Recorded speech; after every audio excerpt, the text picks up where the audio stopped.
Hey everyone, welcome to this explainer. I am absolutely thrilled to have you here because today we are going to completely flip the script on what is arguably the most universally despised creature on planet Earth. Seriously, get ready, because pretty much everything you think you know about our most hated insect, well, it might actually be wrong. We're talking about the mosquito, and a really radical concept I like to call the Mosquito Species Paradox. Let's start with a hypothetical. Just be honest with yourself here. If you had a giant button right in front of you and pressing it meant wiping out every single mosquito on Earth forever, would you push it? I'm willing to bet most of you are enthusiastically nodding yes right now. And hey, I do not blame you at all. Because of the deadly diseases they carry, mosquitoes are responsible for millions of human deaths globally. But before you literally smash that theoretical button, we really need to look at the data. Okay, let's dive into this number. 3500. That is the number of different mosquito species that currently exist around the globe. It's a massive family tree. But here is the truly mind-blowing part. Out of all those 3,500 species, only a very, very tiny fraction are actually our enemies. The vast majority of them, they want absolutely nothing to do with human blood. To really wrap our heads around this, we have to look back, way, way back. Mosquitoes have been evolving and intricately interacting with our ecosystems for tens of millions of years. Look at the fossilized mosquito preserved here. Paleontologists have actually discovered amber deposits in the Dominican Republic that are 30 million years old, and they contain the primary vector for malaria. 30 million years. That means they were shaping the biological landscape of our planet long, long before we humans ever even showed up on the scene.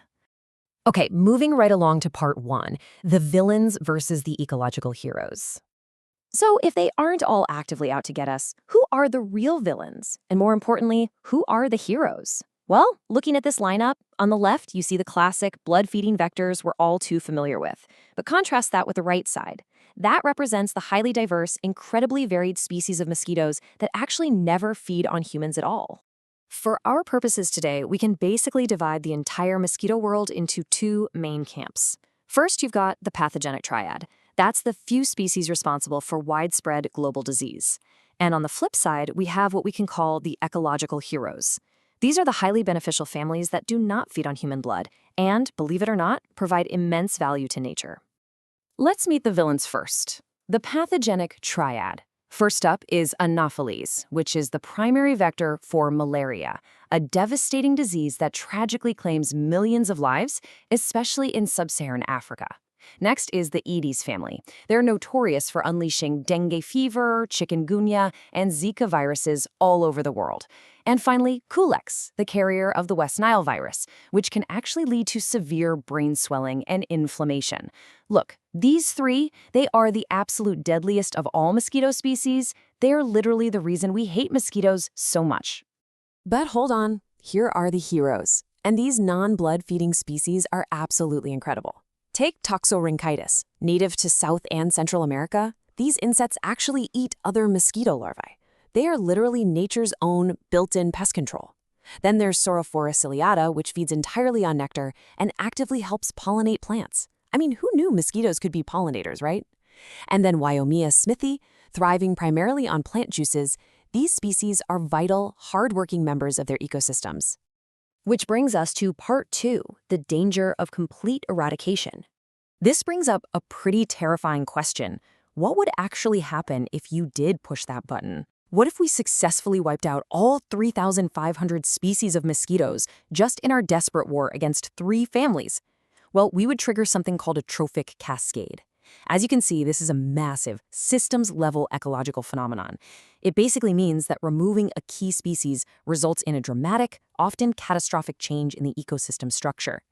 Total mosquito eradication wouldn't just mean a summer with no itchy bites, it would actually cause a foundational collapse of the entire food web. You see, mosquitoes act as absolutely essential ecosystem connectors. They are a primary food source for a massive array of wildlife. We're talking birds, bats, dragonflies, frogs. They all heavily depend on them. If you remove the mosquitoes, those animals go hungry, and then the predators that eat them starve too. It's a huge domino effect. Furthermore, mosquito larvae are crucial for filtering water. They actually keep the aquatic cycle clean and balanced for plants and other wildlife to survive. So, yeah, they aren't just pests. They are load-bearing pillars of nature itself. All right, let's shift gears to part 3, PhytoSolve green medicine solutions. So we're in a tough spot, right? We can't destroy the entire ecosystem, but obviously we also can't just let malaria ravage communities either. We desperately need a brilliant, sustainable alternative to toxic eradication. And this paradigm shift is captured so perfectly in the research of Dr. Saheed Opeyemi Adebisi. In his PhytoSolve Malaria Green Medicine Series 1.0, Dr. Adebisi outlines exactly how human populations can survive the threat of the pathogenic triad without indiscriminately dropping toxic chemicals all over our ecosystems. The answer? Plant-based, environmentally friendly remedies. By bridging the gap between indigenous traditional knowledge and modern scientific validation, researchers have identified 50 specific plant species that are highly effective for malaria management. These botanicals are basically Mother Nature's pharmacy.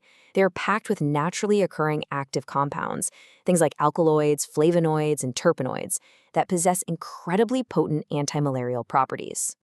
And this beautifully illustrates how it works in practice. Take Artemisia annua, or sweet wormwood. It provides a potent internal treatment with far fewer side effects than synthetic drugs. Meanwhile, neem leaves offer this amazing dual threat. They act as a safe, eco-friendly repellent, but they also treat malaria internally when boiled. Add in topicals like citronella, which are just highly effective for keeping the vectors away, and historical staples like cinchona, the source of quinine bark, and you have a full spectrum of defense. These plants provide a 1-2 punch, treating the disease inside the body while repelling the vector outside, all without destroying the broader ecosystem. The systems-level benefits here are just undeniable. Green medicine is cost-effective, it's readily available, and it is wholly sustainable. Conventional drugs often have really harsh side effects, and they're facing growing issues with drug resistance. On top of that, chemical insecticides absolutely obliterate those beneficial ecological heroes we talked about earlier.